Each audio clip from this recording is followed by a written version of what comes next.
Hello. Oh, sciatica. This is such a challenging topic because I could probably talk about sciatica for days and days. But to give you guys a little bit more information about it, just understand one, it's like an umbrella term of many things that can occur to give similar sensations. Specifically, it could be the disc having more pressure on a nerve nearby, so it sends potentially like a symptom of pain or sensory changes down the leg or foot or even lack of control. There is also the spine itself, the bones, the joints, and the space where the nerve exits isn't enough, and so we call that stenosis. That can lead to also similar symptoms in the back, butt, leg, similar sensation changes as well. And then there's also more of just like a really angry butt, so to speak, can be weak and then therefore chronically tight, leading tension on a nearby nerve again and sending similar sensations down the butt, down the leg, towards the toes potentially.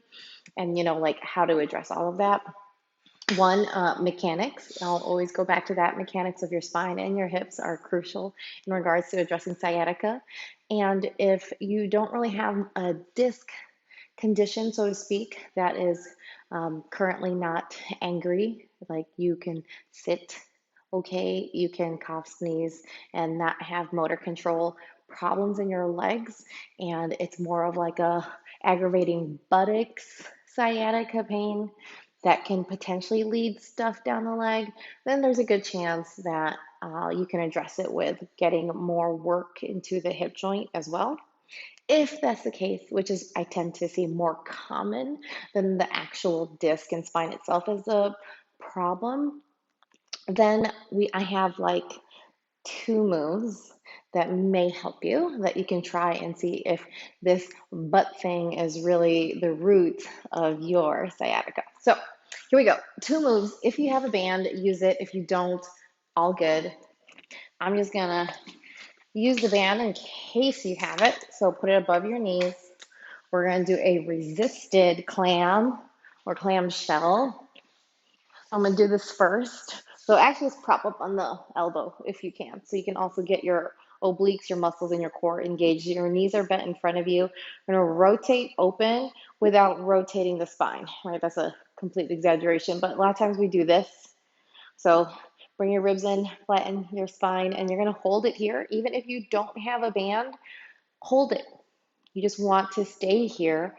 Get your butt muscle, like I said, the muscle itself in your glutes may be weak. So piriformis muscle is a common hip rotating muscle. So we usually just like attack that muscle and think it's like the bad muscle. It can be, but we just want those glutes tired. We're going to hang out here 30 seconds, a minute, minute and a half, maybe not, but at least for a while. So it's potentially starting to like really tire out, almost cramp. Hopefully you feel it in that side butt. If not, just play around with different angles of your hips and knees. But then we want it tired. Your goal is to like maximally make it tired so it has no opportunity to do anything else but relax and shut down. And so I'm there. And if you're there, then we get to let it shut down.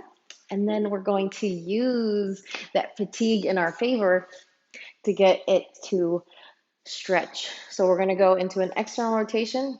So I have commonly put people in this position called 90-90. Maybe you've seen it, maybe you haven't. Give it a try on the floor. If you need a little bit more lift because your hips are too tight, you can put a pillow underneath your butt or a yoga block. But stay here.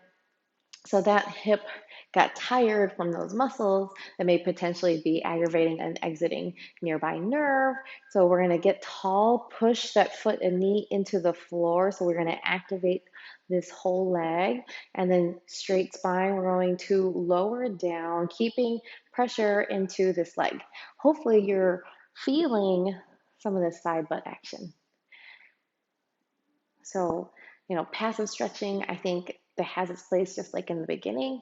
But if you've done a ton of stretches and moves to address this sciatica type of pain, that's more specific to your butt cheek, then that means you just need to do something a little bit more. And this would be it. This would be your active work, your active stretch, your active control. So you're lowering down, you're stretching it, and then you're going to push through your leg and come up.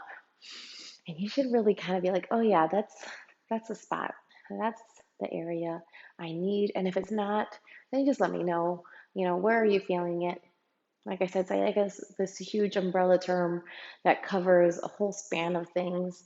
It may not even be just your back. It's most likely associated with your hips and your control and just mechanics of cleaning everything up from your back all the way down through your legs. Oh, all right. So that's it. Two moves I'm giving you because honestly, sciatica takes a clearing of mechanics from your spine to your hips all the way down through your legs. Therefore, when you walk, you're not throwing things off all the way down to your toes.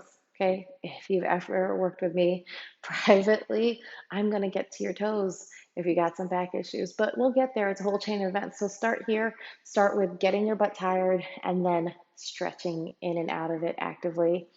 Try it, try it, try it. Let me know if it's something that has seemed to get into that target location for you. And if not, tell me what you felt, and I can make another video for you guys.